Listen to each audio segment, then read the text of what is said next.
En 2017 yo era vigilante del panteón municipal de una ciudad pequeña del norte. El turno era de noche, portón con candado, rondas y silencio. Ahí uno aprende los ruidos normales y por eso lo raro se siente como una piedra en el zapato. Un sábado enterraron a un niño de 2 años. Llegaron pocos, una tía seria, un padre que no hablaba y la madre con la mirada seca. Sobre la tierra nueva dejaron un oso de peluche viejo, amarillo, con un moño deshilado y un ojo cosido. La madre lo apretó antes de irse, como si le costara dejarlo. 2 noches después vi a un niño mayor brincar la barda lateral. Traía el mismo oso y una mochila. Lo seguí con la lámpara baja. Se detuvo frente a la tumba y sacó una pala de plástico. Empezó a escarbar junto a la cruz. Dijo muy quedo, te lo traje, para que no estés solo. Cuando me acerqué, no corrió. Me dijo que se llamaba Iván, que el oso era de su hermano y que su mamá lo iba a esconder en la casa, él prefería dejarlo donde sí sirve. Lo acompañé hasta la salida, pero antes de ir se metió una hoja doblada dentro del peluche, por una costura abierta. Luego cubrió el oso con tierra y apretó con las manos, como si cerrara un paquete. Se fue con la mochila ligera, sin voltear. A la mañana siguiente el sepulturero me llamó. El oso estaba otra vez sobre la tumba, sentado, con tierra fresca pegada en la panza y la felpa húmeda. No había huellas alrededor. Lo llevé a la caseta y encontré la hoja. Decía, juega conmigo. Abajo hay más. La letra era de niño, torcida, apretada. Pensé que Iván volvió temprano, pero no entendí por qué dejarlo ahí, a la vista. Esa tarde busqué la casa por la dirección del registro. La madre abrió sin sorpresa, como si yo fuera parte de una lista de malas noticias. Cuando vio el oso, se le aflojaron las manos. Me dijo que ella lo había guardado el día del entierro, al fondo del ropero, y que esa misma noche lo encontró en la cama del niño muerto, con tierra en las patas. Me dejó pasar al cuarto. La cama estaba hecha, pero sobre la almohada había granitos de tierra, como arena húmeda. Sale de la nada, dijo. Me pidió que me llevara el oso y lo tirara lejos. Acepté, por ayudar y por miedo. Esa noche, en mi turno, llevé el juguete a un terreno baldío junto al camino. Cavé profundo, lo metí en una bolsa doble y tapé bien. Volví a la caseta con la idea de que todo quedaba enterrado. Horas después, mi radio se llenó de estática. Me asomé por la ventana y vi a Iván dentro del panteón, caminando directo a la tumba. La puerta estaba con candado. Él no debió entrar. Salí corriendo. Le grité su nombre. No volteó. Cuando llegué, estaba de rodillas, metiendo las manos en la tierra junto a la cruz. Le agarré el brazo. Sus dedos estaban fríos, rígidos. Él dijo, sin mirarme, falta el juguete. Se me apretó el pecho. Le pregunté qué había dicho. Repitió lo mismo, igualito, falta el juguete. Lo jalé hacia la entrada. Se resistió con una fuerza rara, como si tuviera prisa. Lo metí a la caseta, cerré y le di agua. Por fin lloró. Me dijo que no quería venir, que su cuerpo se levantaba solo cuando dormía, sentía un tirón en el estómago y caminaba. Dijo que, cuando llega a la tumba, oye 3 golpes bajo la tierra, con pausa, como señal. Dijo que el oso siempre aparece cerca de la cruz, limpio, esperando, y que la nota cambia. Yo fui al terreno baldío para ver si alguien me estaba jugando una broma. Quité la piedra y cavé. La tierra estaba floja, como si ya la hubieran movido. Encontré la bolsa rasgada por dentro. El oso no estaba. Regresé al panteón. Sobre la tumba del pequeño, el oso estaba sentado otra vez, con tierra fresca en la panza. Era el mismo moño, el mismo ojo cosido. Me dio coraje de niño. pero el coraje no sirve cuando algo no tiene sentido. Lo tomé. Pesaba más. Abrí la costura y saqué una nota nueva. Decía, baja y jugamos. No estás solo. No cabe. No abrí nada. Agarré a Iván, lo saqué a la calle y esperé con él hasta que amaneció. Su madre llegó corriendo y lo abrazó como si fuera a deshacerse. Yo solo dije que no lo dejara acercarse al panteón. Antes del amanecer lo llevé con su madre hasta su casa. No entré. Me quedé en la banqueta hasta ver luz en el cuarto. Volví al panteón con el estómago revuelto. Al día siguiente busqué al administrador para pedir que subieran la barda. Le conté una versión corta: un niño se mete, hay riesgo. Él me respondió, sin verme a los ojos, ese juguete ya lo han visto otros. Dijo que una familia dejó un carrito junto a una tumba y el carrito apareció en su cocina. Pensaron en rateros, pero nadie halló cómo. Esa semana intenté probarme que era mentira. Revisé las cámaras del portón, las únicas que sirven. No vi a Iván entrar. No vi a nadie. Solo vi, ya de madrugada, un parpadeo de luz. Y aún así, cuando fui a la tumba, el oso estaba ahí, en otro ángulo, como movido. 3 noches lo guardé en la caseta, con llave. Cada mañana aparecía afuera, junto a la tumba, con tierra fresca en las patas. La nota cambiaba con frases cortas: ven, trae otro, no te vayas. Yo las rompía, pero al otro día había otra. La peor noche escuché los golpes sin estar cerca de la tumba. Estaba en la caseta y el sonido venía de abajo del piso, 3 golpes, con pausa. Salí a ver el portón. Seguía cerrado. Pero en la grava había marcas pequeñas, como si alguien hubiera arrastrado algo pesado. Esa misma noche soñé con un cuarto bajo tierra, solo tierra apisonada. No vi caras. Solo manos pequeñas jugando. Al despertar tenía tierra bajo mis uñas, y yo no había salido. Ahí entendí que no era cosa de Iván.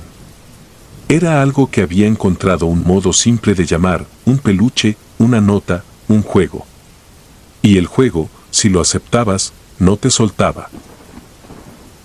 Renuncié ese día. Me mudé. Cambié de número. Pensé que con distancia se acaba todo. Me equivoqué, el panteón se me vino pegado a la piel. Una semana después, al abrir el armario para sacar mis botas, encontré el oso sentado ahí, limpio y seco, con tierra fresca en las patas. No traía nota. Esa noche, desde el piso, escuché 3 golpes, con pausa, como si alguien, debajo de mi casa, pidiera turno para jugar.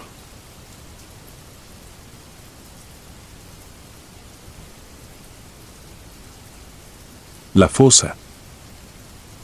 Fue en 2014, en el Panteón Viejo de San Jerónimo, a las afueras de Guadalajara, cuando entendí que hay terrenos que no están hechos para que uno les meta las manos. Yo no era sepulturero de oficio. Trabajaba con una cuadrilla de servicios funerarios y, cuando salía un trámite de exhumación, nos contrataban por día: palas, cubetas, registros. Y esa paciencia seca que se aprende a fuerza de ver familias rotas sin hacer preguntas. Aquella mañana, el cielo amaneció nublado, como si la ciudad estuviera sosteniendo la respiración. Llegué temprano, con el café aún en la garganta y el estómago vacío de puro nervio. A esa hora el panteón parece un lugar normal: pasillos estrechos, cruces torcidas, flores plásticas acumuladas, perros flacos buscando sombra y el guardia dormido en su silla. Nos tocó una exhumación en la sección de una parte antigua donde el suelo siempre está húmedo, aunque no haya llovido. El encargado del panteón, un señor de bigote ralo que se creía dueño de todo, nos dijo que el registro era sencillo: una tumba vencida, papeleo completo, familia presente. Lo dijo con esa voz que usan los que quieren que el trabajo termine rápido para no quedarse ahí. La familia llegó poco después.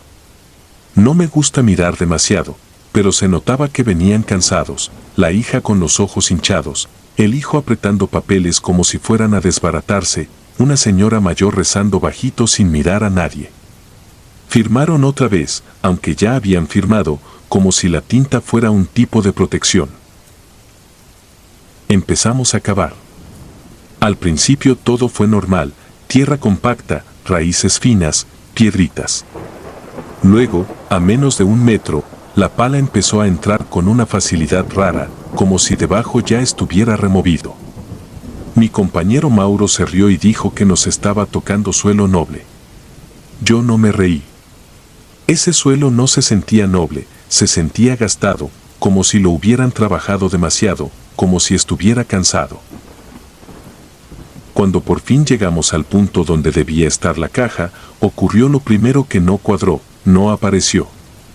Ni madera, ni herrajes, ni nada. Solo una pared de tierra oscura, lisa, como apisonada a mano. El encargado frunció la cara y juró que era ahí, que el plano no fallaba. La familia empezó a ponerse inquieta. Yo seguí cavando un poco más, buscando la resistencia normal que siempre aparece, pero la pala solo encontraba aire y tierra floja. A los 2 metros ya no era una tumba, era una fosa que se abría hacia abajo con una verticalidad imposible para ese tipo de sepultura. La luz se quedaba arriba y el fondo se perdía en una negrura que no parecía sombra, parecía otra cosa. El aire que subía era frío, con un olor agrio, como de humedad vieja mezclada con metal. Mauro se asomó, soltó una grosería y se echó para atrás. El encargado se acercó con la lámpara del celular y la apuntó hacia abajo. La luz no alcanzó a tocar el fondo. Rebotó en las paredes como si la fosa se la tragara. No puede ser tan honda, murmuró el encargado, y por primera vez lo vi dudar. Nadie quería decirlo en voz alta, pero todos lo pensamos, eso no era normal. Para evitar problemas con la familia, el encargado ordenó medir antes de seguir. Me pasó una cuerda gruesa, de esas de trabajo, y me dijo que amarrara un peso. Encontramos un gancho de metal en la camioneta. Lo até con un nudo doble, de los que aprendí porque una vez se me cayó una cubeta y me descontaron el día. Me arrodillé junto a la orilla. La tierra se desmoronaba con cada movimiento, como si la fosa quisiera ensancharse. Bajé la cuerda poco a poco. Iba soltando metros, y metros, y metros. Mis manos se fueron llenando de tierra mojada. Conté por costumbre, 10, 15, 20. Cuando llegué a 30 metros, ya no escuchaba nada abajo. No había golpe, no había resistencia, no había ese sonido sordo que indica que el peso tocó fondo. Nada. Como si la cuerda estuviera cayendo dentro de un lugar sin final. Mauro me miraba serio. La familia, a unos pasos, observaba sin entender, agarrados entre ellos como si el panteón tuviera frío. Seguí soltando. 40 metros. 50. La cuerda se iba consumiendo y yo empecé a sentir una presión rara en los oídos, como cuando uno baja una carretera rápido. Mi pecho se apretó sin razón. Tragué saliva y me obligué a seguir.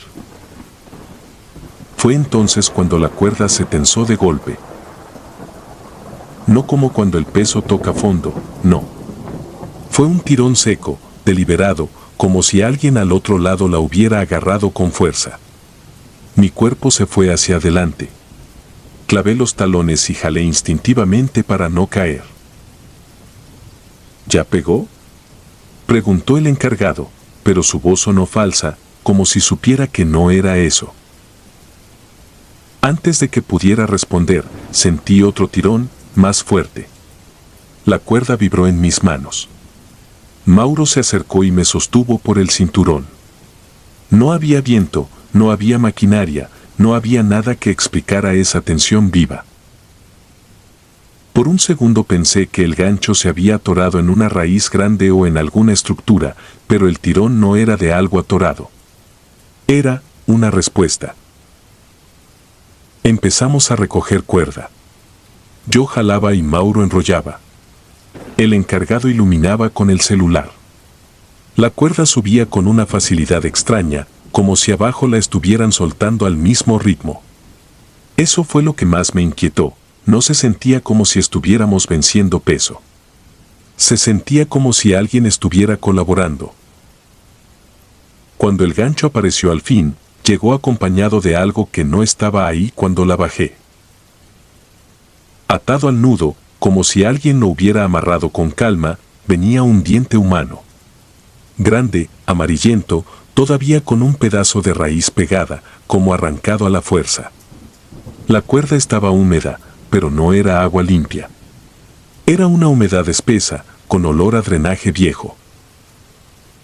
Nadie habló. El panteón se quedó en un silencio que me reventaba la cabeza. La señora mayor de la familia soltó un quejido y se cubrió la boca. La hija empezó a llorar sin hacer ruido. El encargado, el valiente de hace rato, dio un paso atrás y casi se tropieza. Mauro me soltó el cinturón como si yo quemara. Yo no podía apartar la vista del diente. No por asco, sino por lo claro del mensaje, algo allá abajo sabía que estábamos aquí. El encargado intentó recuperar su autoridad. Dijo que seguramente era una broma, que alguien había tirado eso antes, que la cuerda lo enganchó. Pero nadie le creyó, ni él mismo. Lo vi en sus manos temblorosas cuando quiso desatarlo y no pudo. Ahí debimos parar. Ahí debimos cubrir todo y llamar a Protección Civil o a quien fuera. Pero el panteón tiene esa regla no escrita, si no lo ves en un papel, no existe. Y el encargado no quería un escándalo. La familia exigía una respuesta. Mauro quería irse. Yo solo quería que el sol subiera y borrara esa sensación de estar parado sobre una garganta abierta. El encargado ordenó seguir cavando a un lado, buscando la sepultura real. Obedecimos, porque en esos trabajos uno obedece aunque no entienda. Cavamos 2 horas más. Encontramos por fin madera vieja, lo que esperábamos desde el inicio, pero el hallazgo no trajo alivio. La fosa sin fondo seguía ahí, a menos de 1 metro de nosotros, como una puerta abierta que nadie podía cerrar. Mientras trabajábamos, sentí varias veces que la tierra alrededor vibraba, apenas, como cuando pasa un camión lejos. No había camiones dentro del panteón. No había nada. A ratos, el aire subía desde esa fosa con un frío más intenso, como si alguien estuviera exhalando despacio. Terminamos al mediodía. La familia se fue con su trámite. El encargado se quedó diciendo que mandaría rellenar eso con piedra y cemento. Mauro no dijo una palabra en todo el camino de regreso. Yo pensé que ahí acababa. Esa noche, al lavarme las manos, me encontré tierra negra debajo de las uñas, tierra que no salía, por más jabón que usara. Me ardían las palmas como si me hubiera rozado con algo irritante. Y cuando apagué la luz para dormir, lo sentí, una presión en el cuarto, como si el aire pesara. En la madrugada me desperté con la certeza de que alguien había jalado una sábana invisible desde el pie de mi cama. Me senté de golpe, con el corazón en la garganta. En el suelo, junto a mis botas de trabajo, había algo pequeño, pálido, inmóvil. Encendí la lámpara. Era un diente. No digo que sea el mismo. No tengo manera de probarlo. Solo sé que no había nadie más en mi casa, que yo había dejado las botas limpias y que el olor que subió en ese instante fue el mismo de la fosa, humedad vieja, metal, drenaje. Desde entonces no volví a aceptar exhumaciones en San Jerónimo. Y cuando paso cerca de un panteón, aunque sea de día, me sorprendo mirando el suelo como si pudiera abrirse en cualquier momento. Porque aprendí algo que antes no sabía. Hay lugares que, cuando les arrojas una cuerda, no te devuelven medida. Te devuelven señales.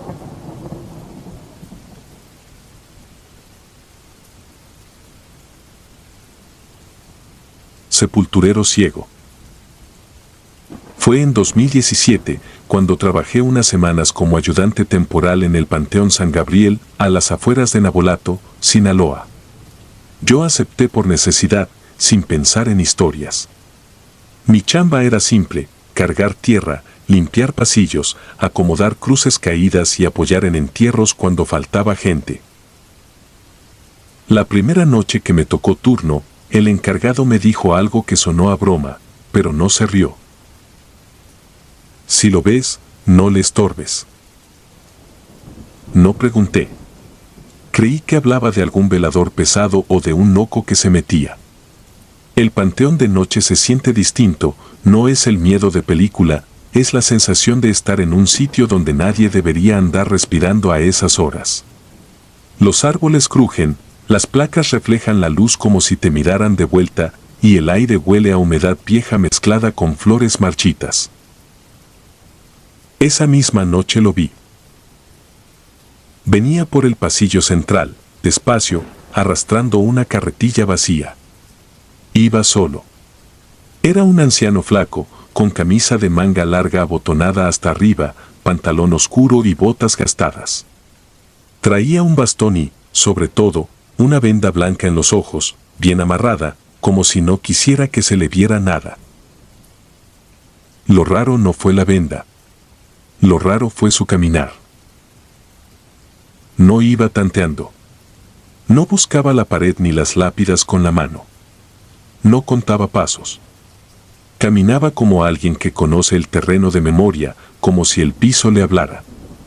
Se detenía exactamente antes de topar con cualquier obstáculo, giraba sin equivocarse y seguía, siempre por la ruta más corta. Yo pensé, es un truco, seguro ve por debajo. Hasta que pasó frente a mí y me di cuenta de que la venda era gruesa, de esas que no dejan pasar ni un hilo de luz. Esa noche me quedé quieto, sin estorbarle. El viejo se metió entre las filas de tumbas nuevas, las que todavía tenían tierra fresca. Se agachó junto a una, tocó la placa con los dedos, asintió como si alguien le hubiera confirmado un dato y dejó la carretilla a un lado. Luego sacó una pala. La clavó en la tierra con una facilidad que no parecía de su edad. No trabajaba rápido, pero sí seguro, como si supiera exactamente dónde empezar y hasta dónde llegar. No se equivocaba ni un centímetro. Yo no podía verlo bien, porque la luz del poste estaba lejos, pero escuchaba el golpe regular del metal entrando y saliendo. Era un ritmo tranquilo, casi profesional. No me acerqué. Solo lo observé desde el pasillo. Cuando terminó, no dejó la tierra regada. La acomodó, aplanó y puso una piedra pequeña justo en una esquina, como marca. Luego se levantó, se limpió las manos en el pantalón y volvió por el mismo camino, sin chocar con nada, sin dudar, como si lo guiara una línea invisible. Al día siguiente le pregunté al encargado quién era. Me respondió sin mirarme. Le dicen el ciego. Si anda aquí, déjalo. ¿Y por qué trabaja de noche? Porque así le gusta. Quise insistir, pero el tono me cerró la boca. En el panteón hay cosas que la gente no discute, igual que en el mar hay corrientes que uno respeta aunque no las entienda. A la tercera noche me tocó quedarme solo un rato, porque el encargado salió a comprar café. Yo estaba limpiando hojas secas cerca de un mausoleo familiar, cuando escuché otra vez la carretilla.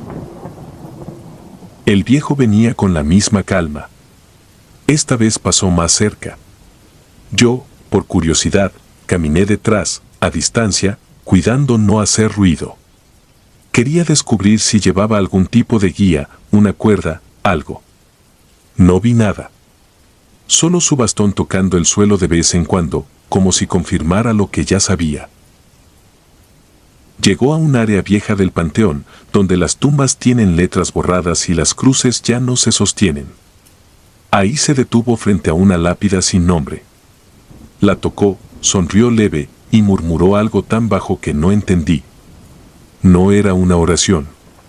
Sonaba más bien como cuando uno responde a alguien que le habla cerca del oído. Sentí un escalofrío que no quise admitir. Di un paso hacia atrás y la grava crujió bajo mi bota. El viejo se quedó inmóvil. No se volteó de inmediato. Solo levantó la cabeza, como olfateando. Después giró despacio hacia donde yo estaba, con la venda apuntándome directo. No había ojos, pero se sintió como una mirada completa. Yo me quedé helado. Él habló, sin alzar la voz. No andes siguiendo pasos ajenos, muchacho. Me ardió la cara. No supe qué contestar. Yo, no más. Aquí se aprende sin mirar de más, dijo, y con el bastón señaló el suelo, a un lado de la lápida. Pise donde está firme. Si pisa donde no, le van a contestar. Lo dijo como quien da un consejo de trabajo, sin intención de asustar. Pero esa última frase me dejó con la garganta seca. El viejo se agachó y empezó a quitar hierba con una navaja pequeña. No estaba trabajando una tumba. Estaba arreglándola, como si alguien importante le hubiera pedido el favor. De pronto, su mano se detuvo. La navaja quedó en el aire, quieta. Luego él inclinó la cabeza, como escuchando algo que yo no podía oír. Y entonces pasó lo que me terminó de romper la lógica.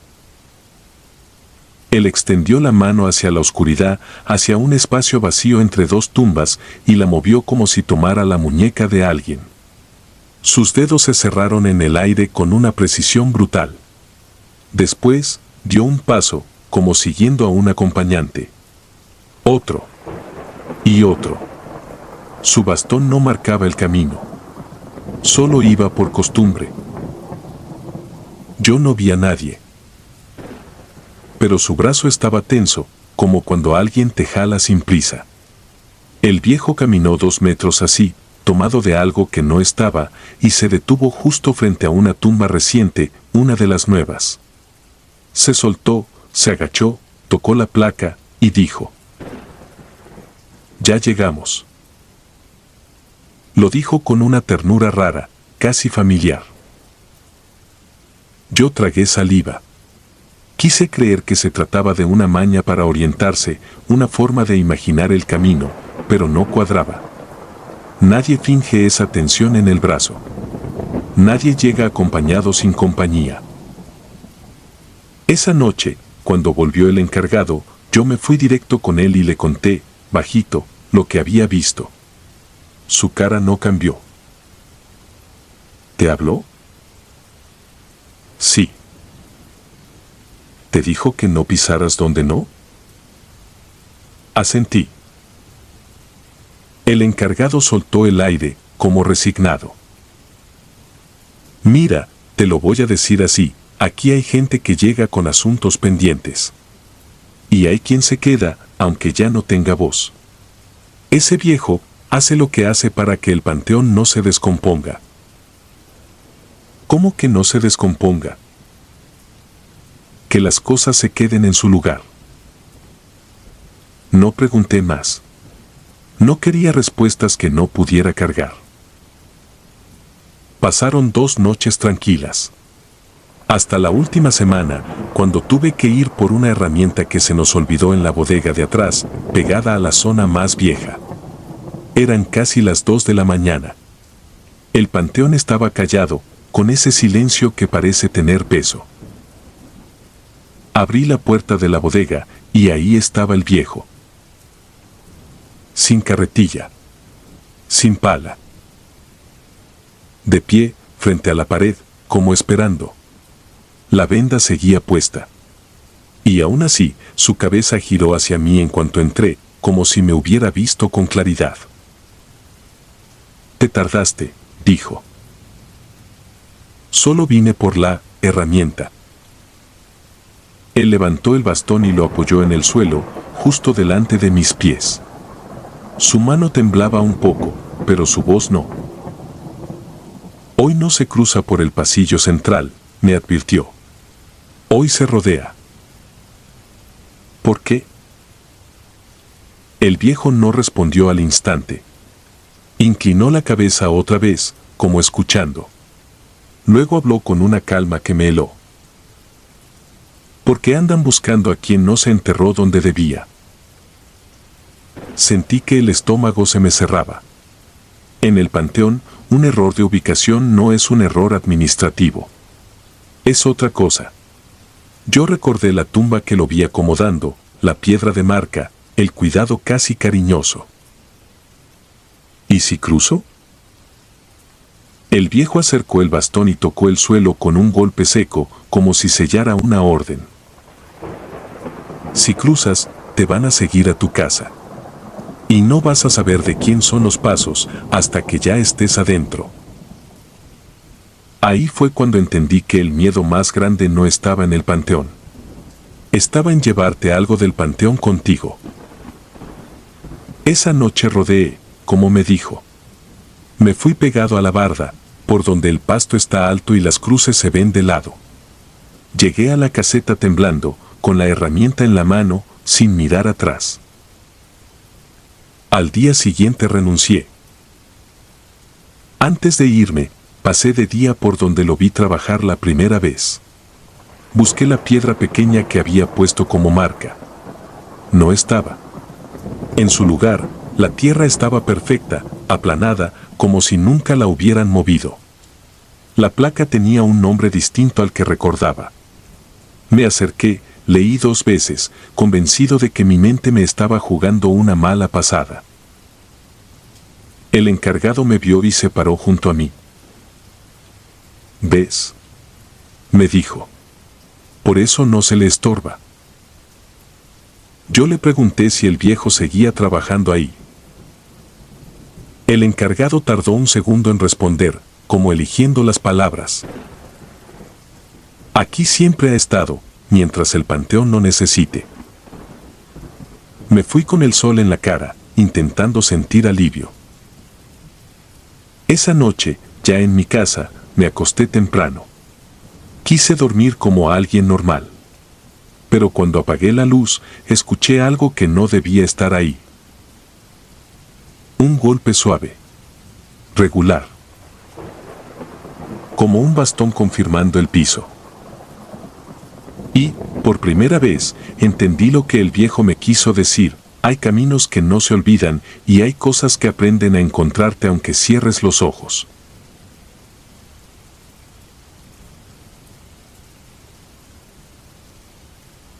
Flor de tumba. La primera vez que llevé flores después del entierro fue por terquedad, no por fe. Yo tenía 22 y todavía me ardía la garganta de tanto lo siento que me habían dicho en la casa, en la misa, en la fila para dar el pésame, como si repetirlo lo volviera cierto. A mi hermana Elisa la habían sacado de un auto volteado en la carretera vieja rumbo a Santa María del Oro, así lo contaron, así quedó escrito, así lo firmó un agente con cara de sueño y pluma barata. Accidente. Una palabra limpia para una semana sucia. El Panteón San Gabriel, en Tepic, se me quedó pegado a la ropa desde ese día.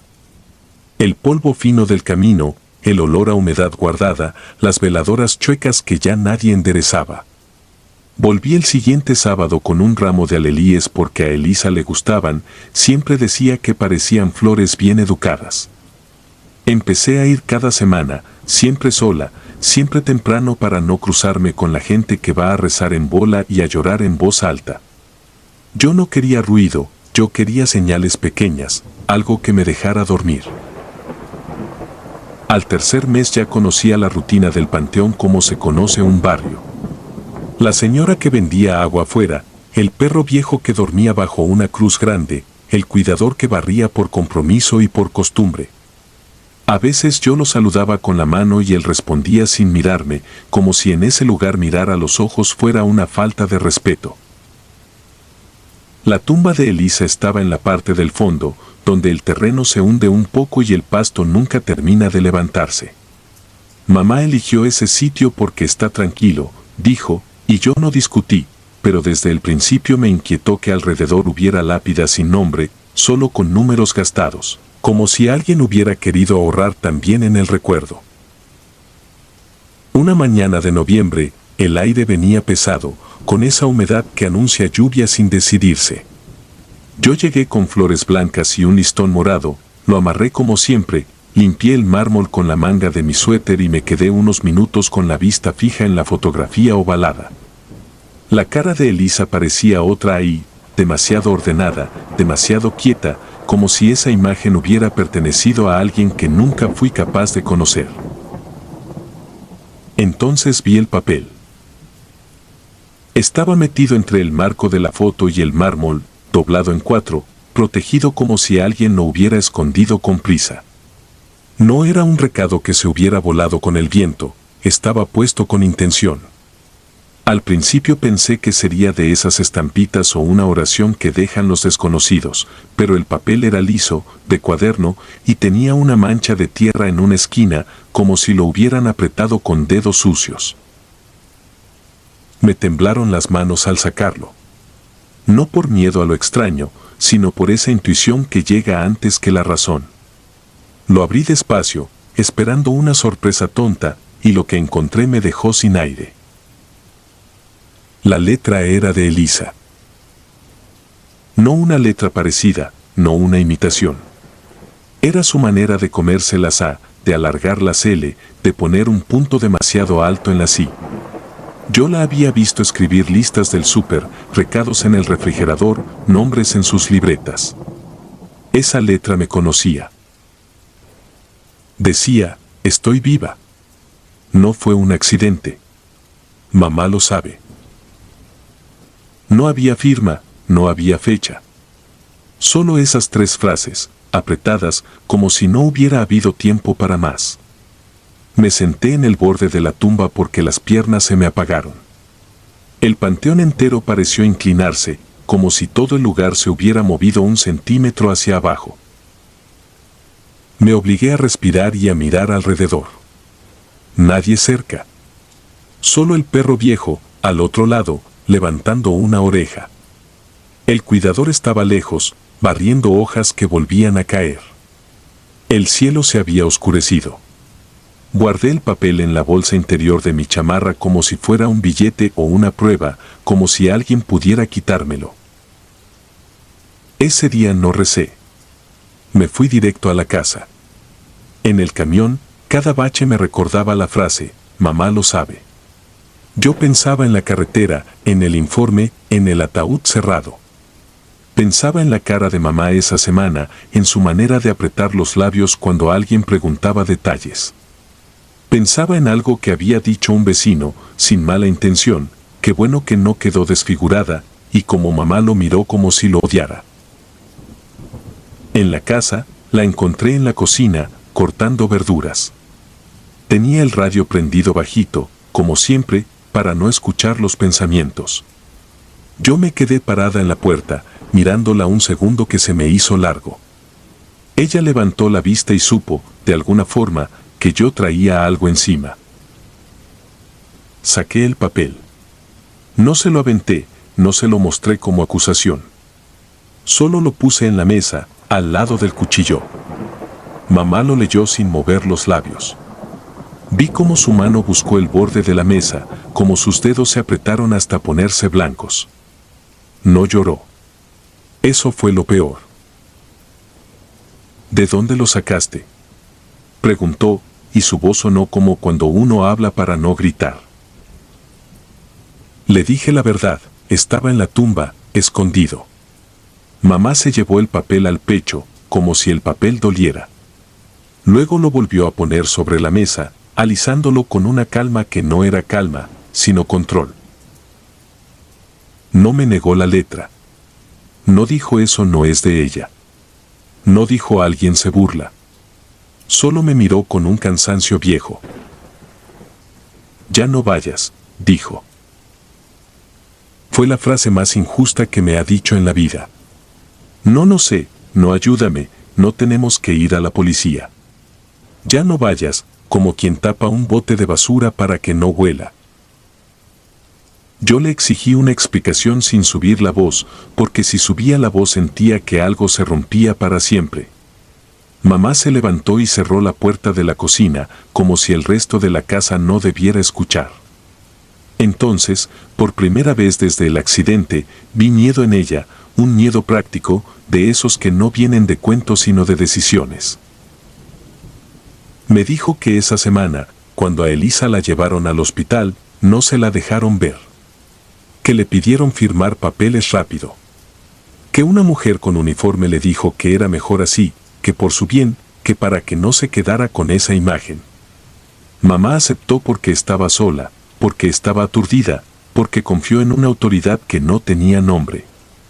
Me dijo que el ataúd llegó sellado y que un hombre del servicio funerario le advirtió que no lo abriera, que así se entregó. Yo pregunté por qué no insistió. Mamá se apretó la sien como si le doliera recordar. Porque me amenazaron, contestó al fin, y fue casi inaudible. No me dijo quién. No me dio uniformes ni placas ni apellidos. Solo me confesó que, 2 noches antes del entierro, alguien tocó la puerta de la casa, dejó una bolsa negra con la ropa de Elisa, todavía con olor a gasolina, y un mensaje sin firma: no busque. Mamá lo quemó en el fregadero. Lo quemó y decidió tragarse la sospecha como se traga una pastilla grande. Yo quise correr, salir, volver al panteón, abrir algo, encontrar algo, hacer un escándalo. Pero la realidad es que el miedo de mamá se me pegó. En ese momento entendí que no era una historia de fantasmas, era una historia de gente. Y la gente es peor porque existe. Esa noche revisé el cuarto de Elisa. Sus cuadernos, sus cajas, sus fotos. Busqué cartas, notas, cualquier cosa que explicara por qué alguien la callaría. Encontré, en el fondo de una libreta, un número de teléfono anotado con tinta azul y una palabra: camioneta. Nada más. Llamé desde mi celular con número oculto. Sonó una vez y me colgaron. Volví a llamar y ya no entró. La semana siguiente no pude evitarlo. Fui otra vez al Panteón San Gabriel, con el corazón en la garganta y las manos sudadas. No llevé flores, llevé una linterna y una bolsa de plástico por si encontraba otro papel. El cielo estaba nublado y el lugar se sentía más grande de lo normal, como si la distancia entre tumbas se hubiera estirado. La tumba de Elisa estaba limpia, demasiado limpia. Alguien había retirado las flores viejas, había enderezado el marco, había borrado con cuidado la marca de tierra donde estaba la nota. Me agaché, busqué entre las ranuras, debajo del borde, en la base. Nada. Cuando me levanté, vi al cuidador a unos metros. Esta vez sí me miraba. Tenía una expresión dura, como si yo le hubiera descubierto un secreto. No me habló. Solo levantó la mano, señaló con 2 dedos hacia la salida, despacio, sin prisa, como una orden que no se discute. Yo me quedé clavada un segundo, esperando que dijera algo.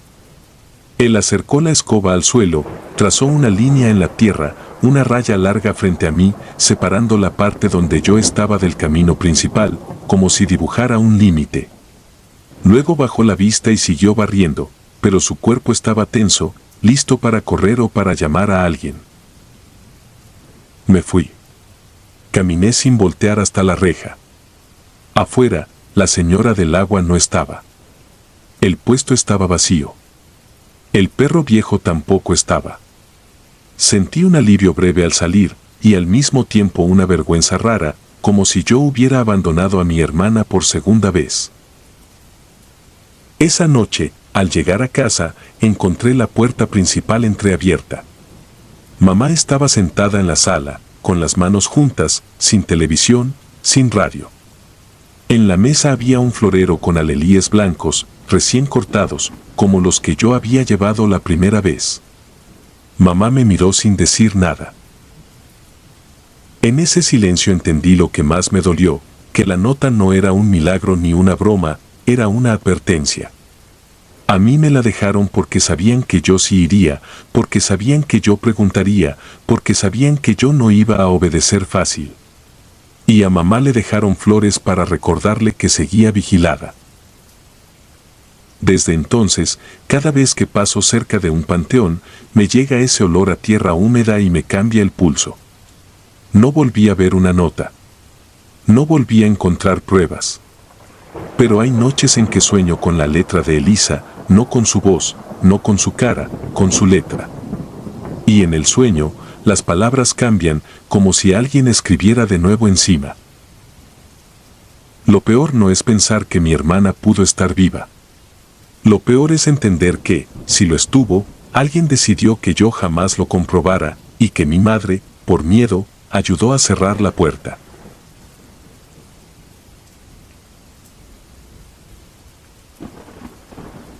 La puerta sin nombre. Yo entré al panteón por necesidad, no por valentía. En 2014, cuando la constructora donde trabajaba cerró de un día para otro, acepté el puesto de mantenimiento nocturno en el Panteón Jardines del Monte, a las afueras de una ciudad del norte. El administrador me lo vendió como algo tranquilo: regar, revisar candados, apagar veladoras, reportar daños. Aquí lo peor son los vivos, me dijo, y hasta me dio risa.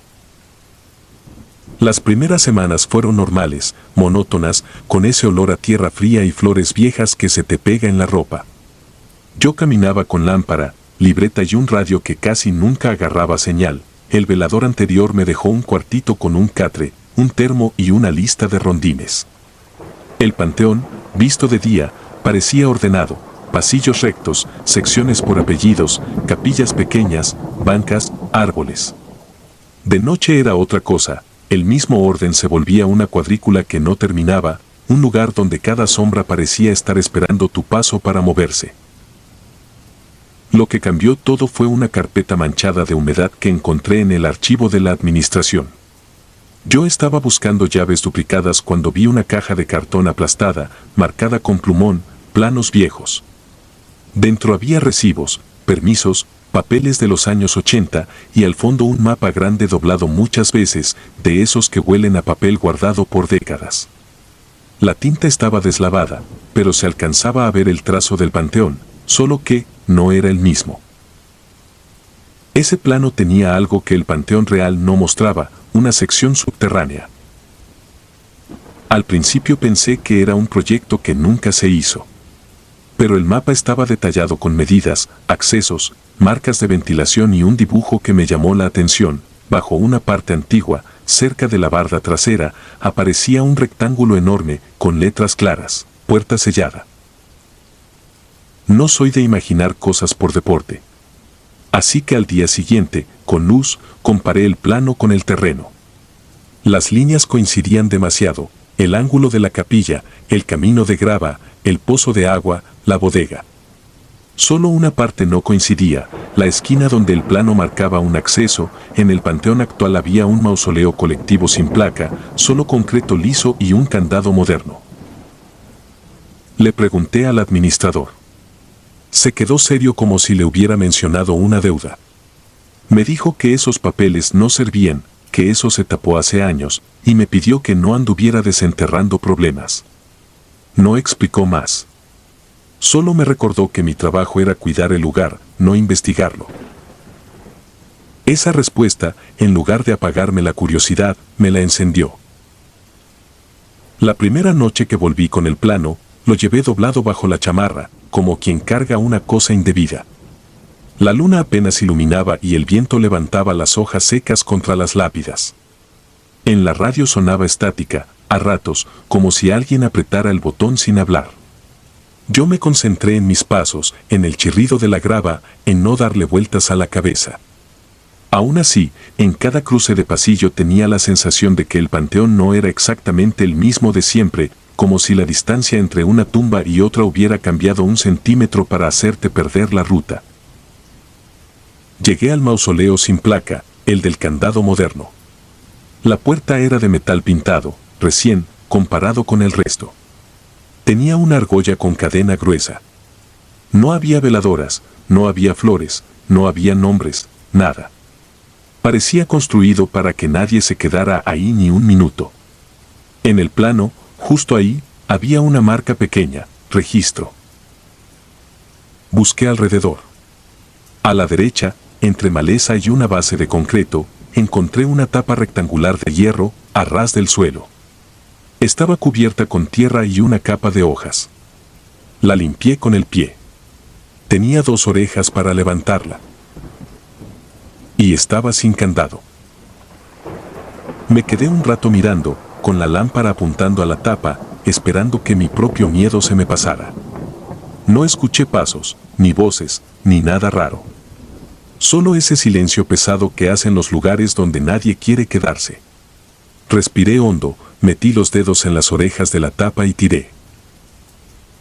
La tapa se levantó como si alguien la hubiera estado esperando. Debajo bajaba una escalera de concreto. El aire que subió no olía a humedad normal, olía a encierro, a polvo viejo y a algo parecido a medicina rancia. Alumbré hacia abajo y vi peldaños que desaparecían en una oscuridad compacta. Yo debería haber cerrado y ya. Pero el plano estaba doblado en mi bolsillo como una orden. Bajé. No fue una bajada larga, tal vez unos 5 metros. Al final había un pasillo angosto con tubería vieja, marcas de salitre y una línea pintada en el piso que guiaba hacia la izquierda. Las paredes tenían números, pero no como los de una sección regular, eran claves, letras y dígitos repetidos, como si alguien hubiera organizado aquello para que solo ciertas personas entendieran. Avancé despacio, cuidando el ruido de mis botas. No quería que nadie supiera que yo estaba ahí abajo, y al mismo tiempo, una parte de mí quería escuchar cualquier señal humana para no sentirme solo. El pasillo se abrió a una sala grande, más grande de lo que yo imaginaba bajo un panteón. Ahí fue donde se me aflojaron las piernas, había hileras de nichos en las paredes, uno encima de otro, y en lugar de placas con nombres había superficies lisas, algunas con una marca borrada, otras con números tachados. Cientos. Tal vez miles. Una sección completa de tumbas, sin identidad. Me acerqué a una de las paredes y pasé la mano por el concreto. No era viejo como el resto del lugar, no era de los años 80, parecía reparado varias veces, como si lo hubieran remodelado para seguir usándolo. En el suelo había ruedas de camilla marcadas en polvo, huellas que iban y venían hasta una esquina. Volteé hacia esa esquina y vi lo que el plano prometía, una puerta enorme, de metal, empotrada en un marco grueso, con remaches y una rueda de cierre, como de bóveda industrial. Encima tenía un letrero oxidado sin logotipo, solo letras, algunas raspadas. Alcancé a leer una palabra completa, restringido. Y debajo, algo que parecía un código. Me dio un impulso absurdo de tocarla, como si al tocarla pudiera entender todo. Pero la puerta no era lo peor.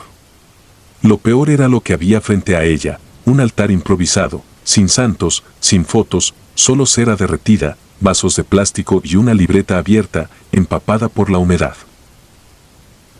En la libreta había firmas. Muchas. Y fechas. La primera que vi era reciente, de ese mismo año. Había nombres completos, iniciales, apodos y una columna donde alguien anotó algo repetido, entrega. Otra palabra se repetía como un sello, conforme.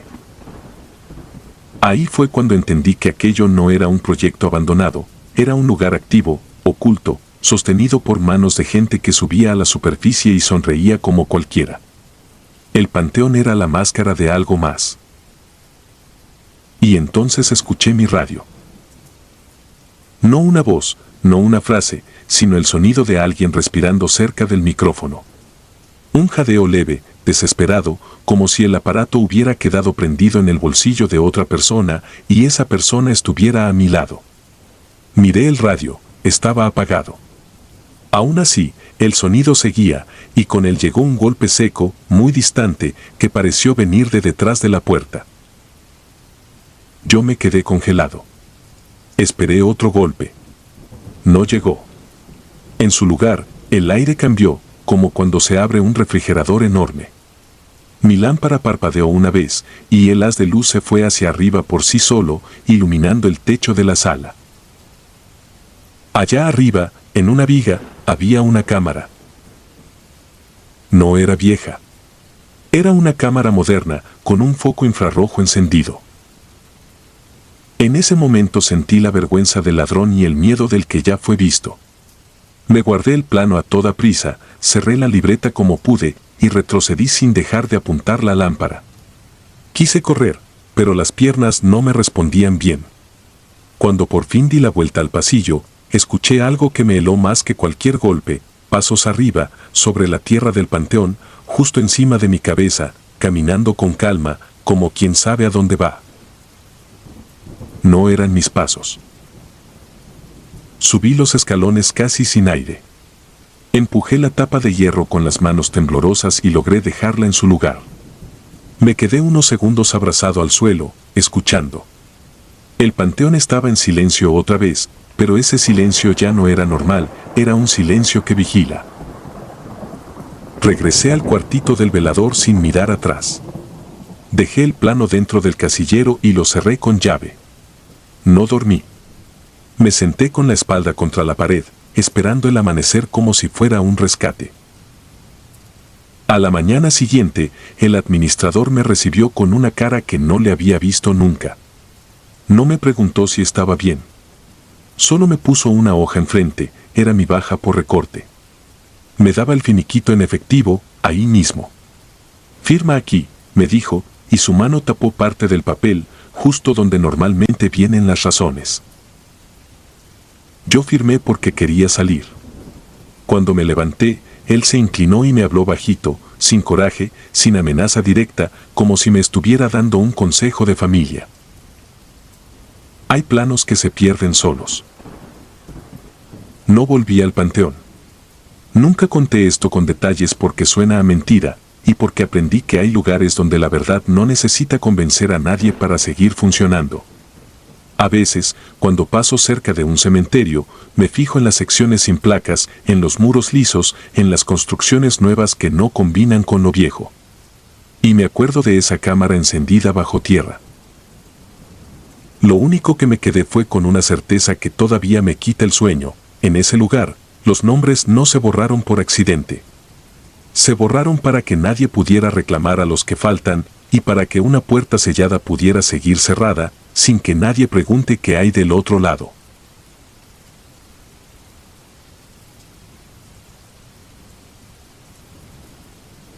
Lista del domingo.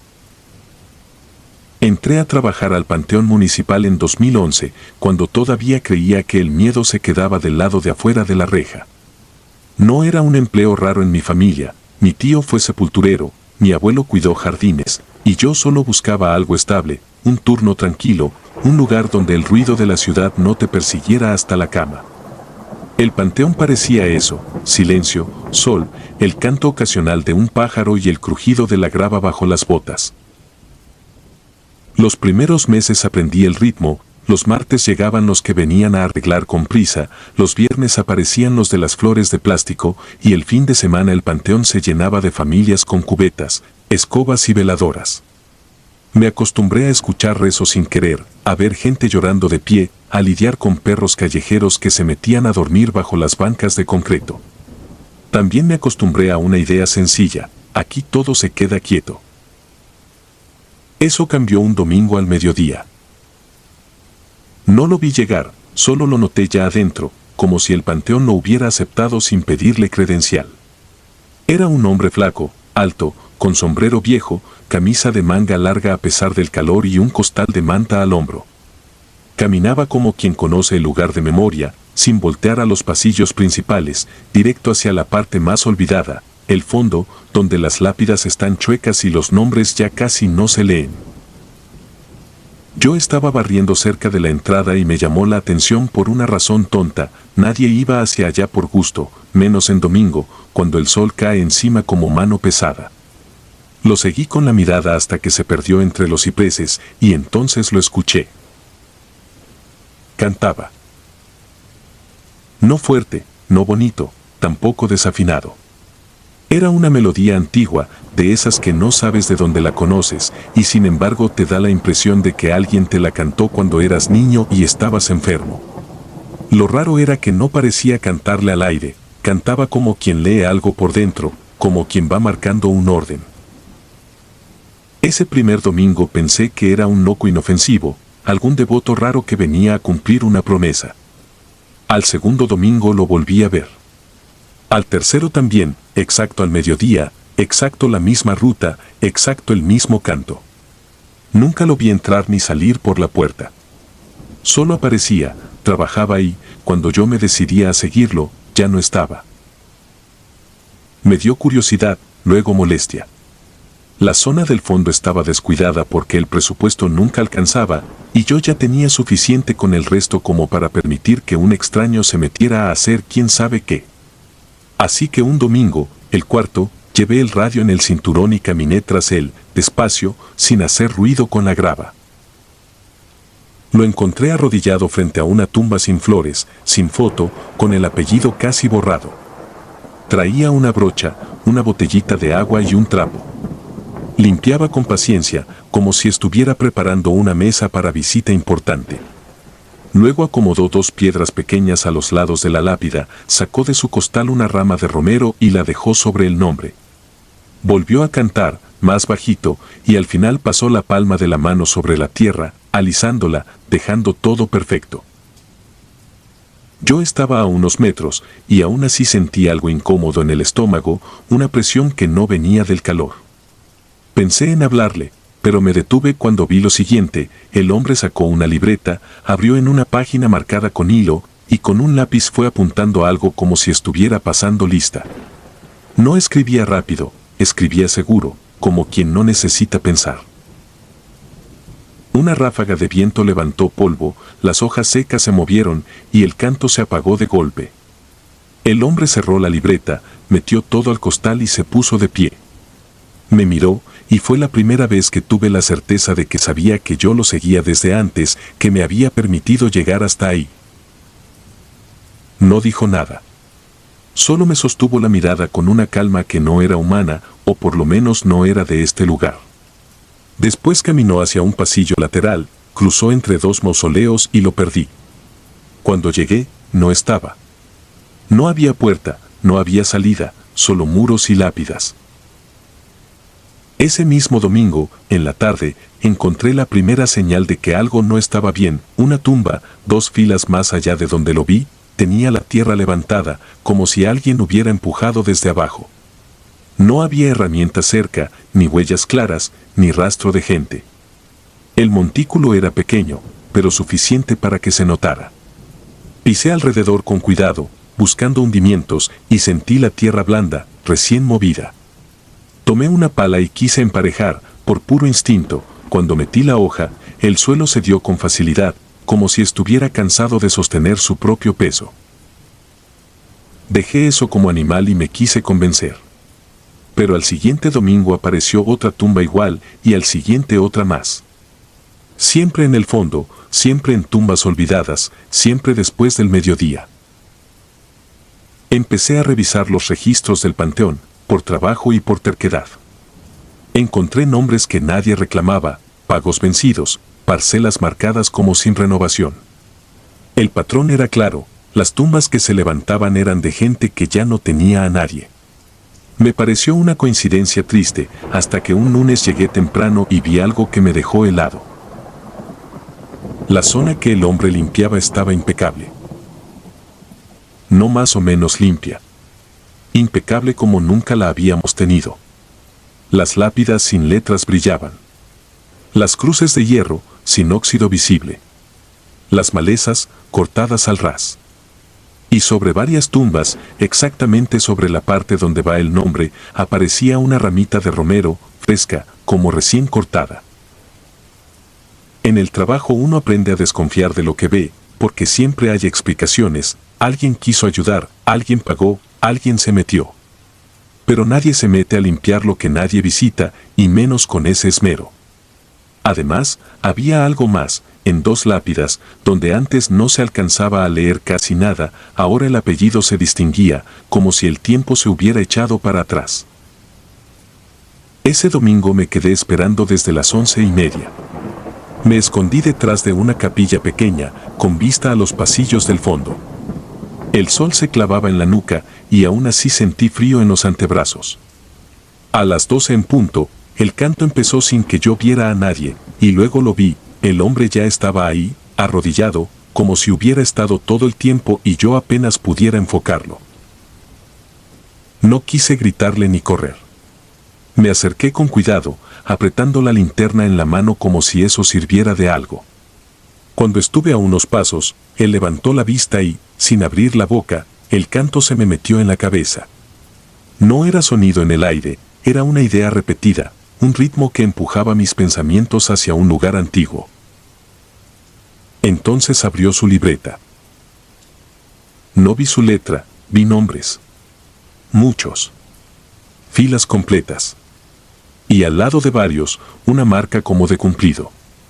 Me hizo un gesto mínimo para que mirara bien y mi orgullo me hizo dar otro paso. No sé por qué lo hice. Solo lo hice. En la parte baja de la página, escrito con el mismo lápiz, estaba mi nombre completo.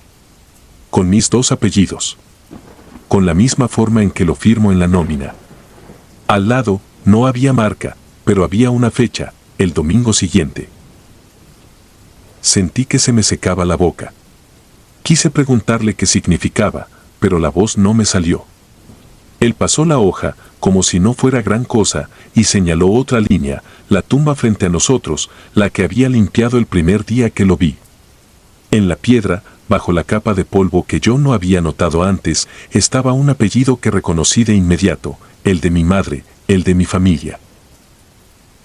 Yo nunca tuve parientes enterrados en ese panteón.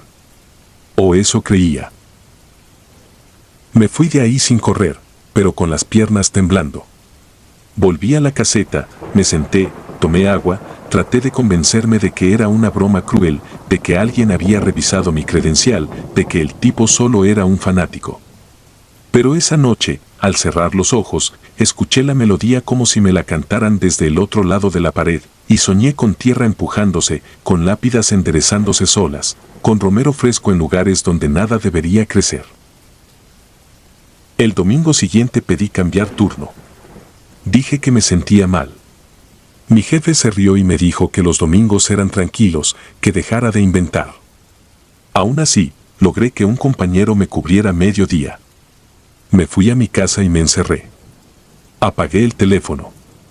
Me acosté sin dormir, esperando que el mediodía pasara como se pasa una fiebre. A las 12:10 tocaron la puerta. No fue un golpe, no fue insistencia. Fue un toque suave, educado, de visita. Me quedé quieto. El toque se repitió, y luego escuché el canto, bajito, al otro lado de la madera. No era un sonido fuerte, era suficiente para que mi mente lo completara. Me levanté a la ventana y miré hacia la calle. No vi a nadie. Pero en el marco de la puerta, pegada como si alguien la hubiera puesto con cariño, había una ramita de romero. Ese mismo día regresé al panteón en la tarde, por desesperación, porque prefería enfrentar el lugar que quedarme con esa sensación en mi casa. Encontré la reja cerrada, el candado intacto, el guardia de la tarde medio dormido. Le pregunté si había visto a alguien al mediodía, me dijo que no, que nadie entró, que el día estuvo flojo. Fui al fondo. Caminé rápido, con la garganta apretada. En la zona olvidada, vi una tumba recién limpiada, tan limpia que parecía nueva. Sobre la lápida, el romero. Y en la tierra, un levantamiento mínimo, como si algo abajo hubiera acomodado los hombros para escuchar mejor. En la piedra no estaba mi nombre, todavía no.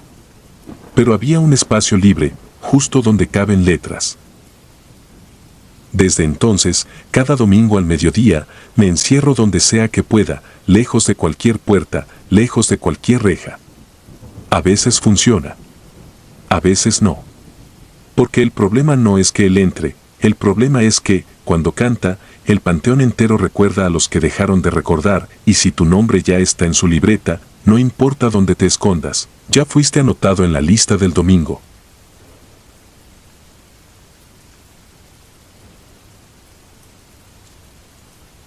la maleta de la tumba 14. Yo trabajé de velador en un panteón de Sinaloa en 2014 por una temporada en la que no había de otra. El turno era sencillo en el papel: cerrar portón, rondines, anotar entradas de carrozas si llegaba alguna, cuidar que no se metieran a robar floreros o placas. Lo pesado era el silencio de ese lugar cuando se apaga la ciudad, porque el panteón no se queda quieto, cruje, se enfría, y uno empieza a escuchar hasta su propia respiración como si fuera ajena. La primera semana no pasó nada fuera de lo normal. Perros que se brincan, borrachos que buscan atajos, familias que llegan tarde con veladoras y se van dejando cera en la banqueta. Pero el octavo día vi algo que no encajaba: una maleta negra, mediana, con ruedas chuecas, bien acomodada frente a una tumba vieja. No era una bolsa de mandado ni una caja de herramientas, era una maleta de las que se usan para viajar. La tumba tenía una cruz sencilla y una placa gastada que apenas se leía por la humedad. Pensé que algún visitante la olvidó y se le hizo tarde, así que la apunté en la libreta. Al día siguiente, en mi turno, la maleta seguía ahí. La moví con el pie para ver si estaba vacía y pesaba más de lo que debía. No la abrí porque en un panteón todo tiene dueño, aunque el dueño no esté.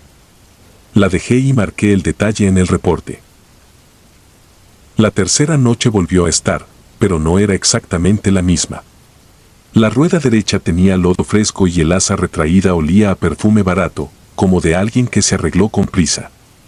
Esa tumba, además, empezó a tener cosas que yo no había visto antes: una veladora nueva, una flor artificial limpia, una moneda puesta de canto sobre el cemento. Nadie del día había reportado visita. El encargado de administración, cuando le pregunté, nada más me dijo que no me metiera en asuntos de gente. Con el tiempo se hizo rutina: cada noche aparecía una maleta frente a la tumba 14 del pasillo C, siempre después de la 1, siempre acomodada como si alguien la dejara con cuidado. Nunca vi a nadie hacerlo. Las cámaras del panteón eran pocas y malas, justo esa zona no tenía. Intenté esperarme quieto desde lejos, detrás de unos mausoleos, pero el cansancio en la madrugada engaña: parpadeas y juras que no dormiste, aunque el reloj te diga otra cosa. Una madrugada me fui acercando sin linterna, con la luz del teléfono al mínimo. La maleta estaba ahí, pero ahora tenía un listón gris amarrado al cierre, como si la hubieran sellado para que no se abriera. Y lo peor no fue eso, lo peor fue que la vi vibrar, apenas, como cuando un celular está en una mesa y entra una llamada. Me agaché, pegué el oído sin tocarla y escuché un golpeteo suave, irregular, como si adentro hubiera algo acomodándose. Se me helaron las manos. En mi cabeza apareció la idea más tonta y más lógica a la vez: tal vez alguien estaba usando el panteón para esconder animales o para pasar cosas. Aún así, me quedé mirando la tumba. La placa no decía el nombre completo, solo iniciales y un año que no coincidía con el desgaste. Parecía recién grabada, pero el cemento se veía viejo. Eso me dio mala espina, como cuando ves una puerta pintada de nuevo en una casa abandonada. Esa misma mañana, al entregar turno, le conté al otro velador. Me vio con cara de no te creo, pero cuando le dije la ubicación exacta se le borró lo burlón. Solo respondió: ahí no te quedes solo. No explicó nada más. Y eso, dicho por un hombre que se reía de todo, me dejó peor. La cuarta semana ya no aguanté. No por valiente, sino porque me sentía observado y porque la maleta me estaba robando el sueño. Me esperé a que el panteón quedara completamente solo. Fui por guantes, un desarmador y una bolsa grande por si resultaba ser basura. Me arrodillé frente a la tumba 14. El listón gris estaba húmedo, como recién tocado. Corté el nudo despacio y el cierre se movió solo 1 milímetro, como si adentro hubiera presión. Abrí lo suficiente para meter la mano con cuidado y encender la luz del teléfono hacia adentro. No vi nada prohibido al principio.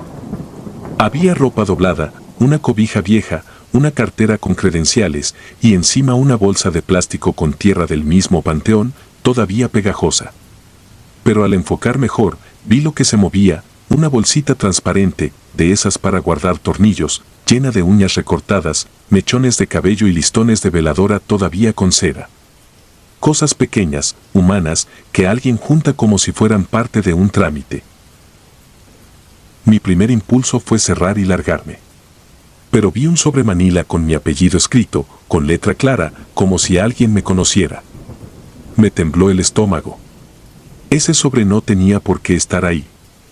Lo abrí con el pulgar y adentro venía una foto mía, reciente, tomada de lejos, en la misma caseta donde yo me sentaba a cenar. Y había una hoja con 3 líneas: no la muevas, no la tires, no te la lleves. Sentí que el aire se apretaba. Me levanté de golpe y alumbré alrededor, buscando a alguien entre las tumbas. No vi a nadie, pero escuché pasos en grava, lentos, muy cerca. Apagué la luz del teléfono por instinto. Los pasos se detuvieron. Quise correr y el cuerpo no me respondió de inmediato, como si el panteón me hubiera agarrado de los tobillos con puro miedo. Volví a prender la luz y los pasos ya no estaban. Me agaché otra vez, sin entender por qué seguía ahí. Entre la ropa encontré otra cosa, una libreta pequeña, de pasta dura, llena de nombres, fechas y ubicaciones dentro del panteón. Eran coordenadas hechas a mano: C14, B9, D2. Y al lado de cada una, la palabra entrega. Ahí entendí que la tumba 14 no era el destino, era el punto de reunión. Alguien usaba ese lugar como buzón. La maleta era un contenedor de entregas para algo que yo no quería saber. Pensé en denunciarlo, en hablarle a la policía. Luego pensé en lo que vi, mi foto, mi apellido. Alguien ya me tenía medido, y eso no es un susto de película, eso es algo real que te cambia la forma de caminar. Esa noche me fui al baño de la caseta y vomité. Me lavé la cara y regresé como si nada, tratando de no hacer ruido con las botas. Dejé la maleta tal como estaba, incluso le volví a amarrar el listón, torpe, con manos sudadas. Antes de irme, sin querer, miré la placa de la tumba una vez más. Con la luz correcta, se alcanzaba a leer detrás de las iniciales una frase grabada muy tenue, como hecha con punta de clavo: aquí se recibe. 2 días después, el encargado me cambió de zona por necesidad. Me mandó a rondar la parte de nichos, lejos del pasillo. Se agradecía el cambio sin discutir. Pero esa misma noche, cuando fui por café a la tienda de la esquina, el cajero me entregó el cambio y, junto con las monedas, deslizó una etiqueta de equipaje, de aeropuerto, recortada. Traía un código y, en plumón, mi nombre completo. Regresé a la caseta con el corazón golpeándome la garganta. Revisé la libreta de reportes. En la hoja de ese día, donde yo no había escrito nada, apareció una línea nueva, limpia, con letra que no era la mía: hoy te toca ver. Renuncié al día siguiente. No pedí finiquito. No di explicación. Me fui con la vergüenza de sentirme cobarde y con el alivio de seguir vivo. Durante meses, cada vez que veía una maleta en una banqueta, se me erizaba la piel. Y todavía hoy, cuando paso cerca de un panteón, no puedo evitar imaginar que, en algún pasillo sin cámara, hay una tumba que no guarda a nadie, y aún así recibe cosas puntuales, como si la noche tuviera su propia oficina abierta.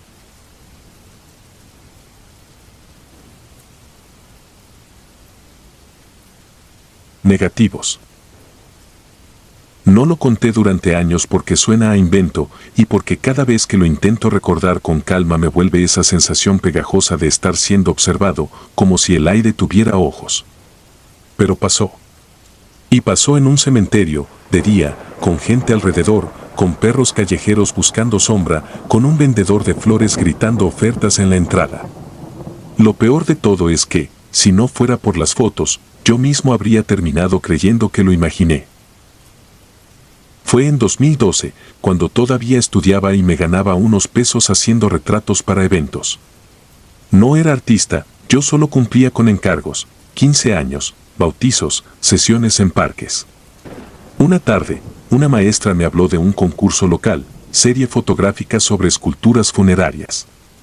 Me pareció una idea fácil. Las estatuas no se mueven, no se quejan, no piden retoques. Además, el cementerio municipal quedaba a 20 minutos en camión y yo traía una cámara analógica vieja que me gustaba usar para cosas serias. Entré un sábado, temprano, cuando el sol apenas calentaba las lápidas.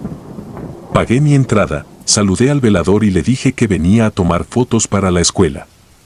Me miró como si esa explicación ya la hubiera escuchado demasiadas veces. Me advirtió algo simple: no te metas donde estén trabajando y no andes brincando bardas. Asentí, colgué la cámara del cuello y empecé. Al principio fue normal. Ángeles de piedra con las manos juntas. Cristos gastados por el clima. Letras doradas medio desprendidas. Macetas con plantas que sobrevivían por terquedad. Tomaba una foto, apuntaba el número de la tumba en una libreta y seguía. Yo buscaba detalles: dedos quebrados, alas con moho, caras lisas por el tiempo. Ese tipo de cosas que, en foto, se ven bonitas y tristes sin esfuerzo. Como a la media hora encontré un pasillo menos transitado, donde las tumbas eran más viejas y las esculturas tenían ese estilo de antes, con figuras de tamaño real. Una me llamó la atención: un ángel inclinado hacia una cruz, como si estuviera escuchando algo. Me acomodé, medí la luz y disparé. Luego di 2 pasos a la derecha para otro ángulo y volví a disparar. En la tercera toma noté algo raro, pero no en el momento, sino en mi propia incomodidad. Sentí que mi espalda se tensaba como cuando alguien se te acerca por detrás en una fila. Me giré rápido. No había nadie, solo una hilera de tumbas y, más lejos, un árbol flaco que apenas daba sombra. Me reí por lo bajo, pensando que me estaba sugestionando por el tema, y seguí trabajando. Tomé 36 fotos en total. Terminé antes del mediodía. Me fui a casa con la libreta llena de apuntes y las manos oliendo a polvo y metal de cámara. Ese mismo día, en la tarde, dejé el rollo en un laboratorio pequeño del centro, de esos que todavía revelaban. El señor del mostrador me dijo que volviera al día siguiente. Cuando regresé, el mismo señor me entregó el sobre sin mirarme directo. Solo dijo: salieron bien, raras. Yo pensé que se refería al grano o a algún error de exposición. Pagué, guardé el sobre en la mochila y me fui caminando mientras abría el paquete, sin paciencia. La primera tanda de copias estaba perfecta. La luz bien. Las estatuas nítidas. Algunas sombras largas, normales por la hora. Hasta que llegué a la foto del ángel inclinado.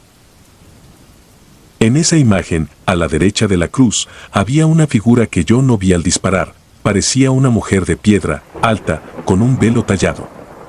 No era una escultura borrosa por movimiento. Era clara. Estaba de pie, ligeramente girada hacia la cámara. El problema es que esa figura no existía en ese lugar. Yo recordaba perfectamente el entorno: cruz, ángel, base de mármol y nada más. Pensé que quizá me equivoqué de tumba y que la figura estaba fuera de cuadro cuando yo miré. Revisé la siguiente foto, la del otro ángulo. Ahí, la misma figura aparecía, pero en otra posición, más cerca de la cruz, como si hubiera avanzado un paso. En la tercera foto del mismo sitio, volvía a cambiar, como si ahora estuviera detrás del ángel. Me quedé quieto. Me dio vergüenza sentir miedo por unas fotos, así que me obligué a buscar una explicación tonta: doble exposición del laboratorio, error del rollo, alguien pasando justo al momento. Pero no había desenfoque humano, ni ropa, ni sombras que delataran a una persona real. Era una presencia sólida y pálida, con bordes definidos como estatua. Seguí revisando. En otra tumba donde yo fotografié un Cristo de piedra, apareció esa figura al fondo, pequeña, entre 2 lápidas, como si me estuviera siguiendo por el cementerio. En la siguiente foto, más cerca. En otra, casi a un lado, tapada por la sombra de un ciprés. No era siempre igual. A veces se veía como velo, a veces como capa, pero siempre era una forma humana, rígida, con un aire de escultura que no correspondía a ninguna que yo hubiera visto. Me fui al cementerio al día siguiente con las copias en la mochila, dispuesto a demostrarme que todo tenía una explicación. Entré por la misma puerta, busqué el pasillo donde estaba el ángel y caminé contando filas. Encontré la tumba. Ahí estaba el ángel, la cruz, exactamente como en mi memoria. No había ninguna mujer de piedra. Ni base, ni huellas, ni señales de que faltara algo. Saqué la cámara digital que usaba para trabajo, para comparar, y tomé varias fotos del mismo ángulo. Revisé la pantalla. Nada. Solo el ángel y la cruz.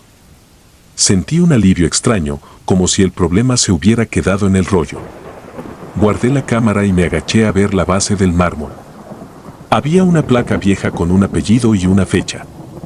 Eso fue lo que me heló, el apellido era el mismo que el mío, solo con una letra distinta. No dije nada. Me alejé caminando más rápido de lo normal, tratando de volver al área principal donde había gente. Pasé por un grupo que limpiaba una tumba y por una señora que acomodaba flores. Yo quería escuchar voces, pasos, cualquier cosa cotidiana. Entonces, en uno de los pasillos, vi una escultura que juraría que no estaba el día anterior, una figura alta, con un manto tallado, sin rostro claro desde esa distancia. Me detuve. Pensé, ahí está. Ya está. Era real. Solo que ayer no la vi. Di unos pasos para acercarme y confirmar. En cuanto avancé, un camión de agua del cementerio pasó por el lado, haciendo ruido. Me orillé. Cuando el camión siguió, miré de nuevo. No había nada. Solo lápidas bajas y un tramo de tierra apisonada. Esa noche, en mi cuarto, puse las fotos del laboratorio sobre la cama. Las ordené por número. Y ahí noté el patrón con claridad. La figura no solo aparecía, se acercaba foto tras foto, aunque las tomas fueran de tumbas distintas. Era como si el rollo completo fuera un solo camino. En la última imagen, la número 36, yo había fotografiado un ángel pequeño junto a una reja oxidada. En esa última copia, la figura estaba justo detrás de mí, reflejada en el vidrio de un marco que alguien había colocado en la tumba. Se veía la espalda de alguien con la cámara al cuello, y detrás, pegada, esa forma cubierta, ocupando casi todo el reflejo, como si su cara estuviera a centímetros de mi nuca. Me levanté de golpe, tiré la silla y revisé el negativo contra la luz. La figura estaba ahí también. No era un truco de impresión. No dormí. Al amanecer, sin pensarlo mucho, agarré todas las copias y las rompí. Los negativos los metí en una caja y los guardé en el fondo de un cajón, como si eso pudiera encerrar el asunto. 2 semanas después, durante una sesión de fotos en una casa, tomé una imagen sin querer a una pared con espejos. Cuando revisé la pantalla, vi algo que me dejó frío, una forma alta y cubierta, atrás de mí, en un reflejo que no correspondía con el cuarto en el que estaba. Borré la foto, apagué la cámara y terminé el trabajo fingiendo que estaba bien. Desde entonces, no volví a fotografiar cementerios. Y si alguien me pide que haga un proyecto artístico con tumbas, digo que no tengo tiempo. Porque lo más aterrador no fue verla en las fotos, sino entender, con una calma horrible, que no era una escultura. Era algo que aprendió a usar mis imágenes como puerta. Y cuando una puerta ya sabe tu nombre, no necesita que la vuelvas a abrir.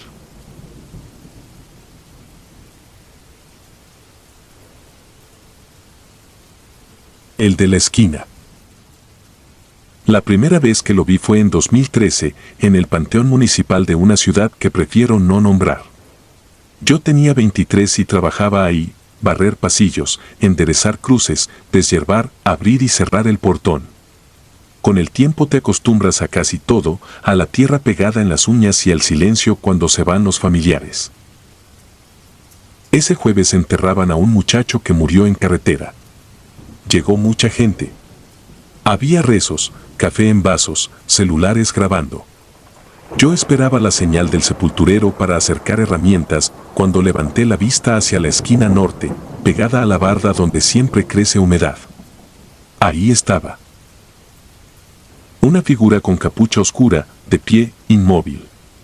No llevaba flores, no se persignaba, no miraba al féretro. Miraba hacia nosotros, sin prisa. Era un punto fijo, demasiado exacto. Me quedé mirándolo más de la cuenta. Sentí esa incomodidad de estar observando a alguien y que lo note. Entonces la figura levantó apenas el mentón y sonrió. No fue una sonrisa amable, fue mínima, segura, como si hubiera esperado el momento en que yo levantara la vista. Busqué a alguien que también lo hubiera visto. Nadie reaccionaba. Se lo comenté al sepulturero y me cortó, que no inventara cosas, que hiciera mi trabajo. Cuando el entierro terminó, caminé hacia esa esquina con la excusa de recoger arreglos tirados. Llegué y no había nadie. Solo una lápida vieja sin nombre y el muro húmedo. A la semana hubo otro funeral. Y ahí estaba de nuevo, en el mismo sitio, con la misma postura. Esta vez evité mirarlo directo. Me concentré en mover sillas, en acomodar coronas, en no pensar. Pero de reojo lo vi, y aunque no me miraba, yo sentía que él sí. Cuando volví a alzar la vista, ya estaba sonriendo. Empecé a notar cosas pequeñas. En el libro de registro, donde anotábamos nombre y lote, aparecían marcas de lápiz que no eran mías, una media luna junto a ciertos nombres. La secretaria dijo que tal vez era el sepulturero.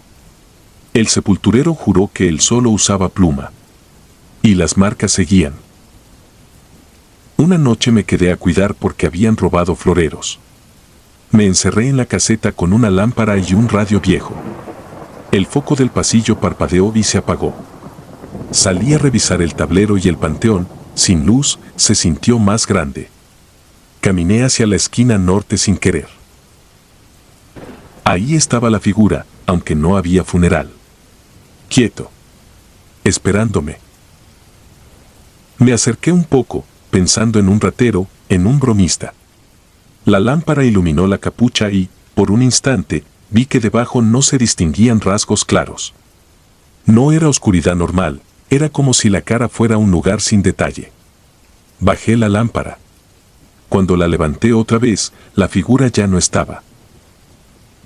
En el muro, justo donde se paraba, quedaron marcas recientes, como de dedos apoyados.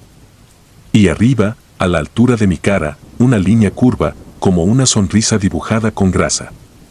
Me regresé a la caseta, cerré con seguro y me quedé sentado hasta que amaneció, mirando el suelo para no mirar la ventana. Los funerales siguieron y la figura también. Con el tiempo entendí la regla, si lo mirabas fijo, él sonreía. Si lo evitabas, igual estaba. Y nadie lo mencionaba, como si el panteón entero hubiera hecho un acuerdo. Lo peor fue verlo en una foto. Una familia regresó a la oficina a imprimir imágenes del entierro. Abrí el archivo en la computadora vieja. Ahí estaban, todos formados frente a la tumba. Y en la esquina superior, pegado a la barda norte, estaba él, capucha, postura y esa sonrisa clara. Señalé la pantalla. La señora dijo que solo veía una sombra del árbol y me pidió que no la asustara. Abrí otra foto. Igual. En una, parecía más cerca, como si hubiera dado un paso. Nadie lo notaba. Solo yo. Esa noche soñé con el panteón vacío. Yo estaba junto a la barda norte, sin poder moverme, escuchando el portón cerrarse a lo lejos. Quería voltear y no podía. Cuando al fin giraba, veía mi propia sonrisa saliendo de la sombra. Al despertar encontré en mi bolsillo un papel doblado. Tenía una media luna dibujada con lápiz, el mismo trazo del registro. Lo tiré. Me lavé las manos. Y aún así, en el espejo del baño, vi que mis labios quedaban un poco levantados, como si alguien los empujara desde adentro. La última vez ocurrió en un funeral pequeño, con lluvia fina y barro pegándose a los zapatos. Cuando bajaron el ataúd, sentí esa necesidad absurda de mirar la esquina norte. Ahí estaba. Pero esa vez no sonreía. Me esperaba con la boca recta, paciente. En lugar de miedo sentí enojo. Pensé en las noches sin dormir, en las marcas, en la foto. Le caminé directo. A cada paso, el ruido de la lluvia se volvía más lejano, como si me metiera en un cuarto cerrado. Cuando estuve a 2 metros, la figura levantó la cabeza. Su cara era la mía. No igual como espejo, sino como una versión gastada, ojeras más hondas, piel más pálida, la misma forma de boca. Se quedó viéndome con calma. Sonrió apenas, confirmando algo que yo no recordaba haber aceptado. Sentí un tirón en la nuca y perdí un pedazo de tiempo. Cuando volví, estaba pegado a la barda norte, de pie, con la capucha puesta. No recordaba haber traído capucha.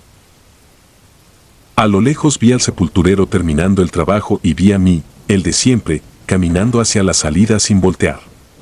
Quise gritarle. No pude. Quise moverme. No pude. Solo podía quedarme quieto, mirando. Desde entonces dejé el trabajo. Eso digo. Pero a veces me escriben, que me vieron en un entierro, parado en la esquina, serio, sin hablar con nadie. Yo contesto que están confundidos. Me creen, porque suena absurdo. Lo que no les digo es que, cuando alguien me sostiene la mirada demasiado tiempo, siento que mis labios quieren levantarse solos. Y que, en algún lugar, sigo ahí, inmóvil, esperando el siguiente funeral.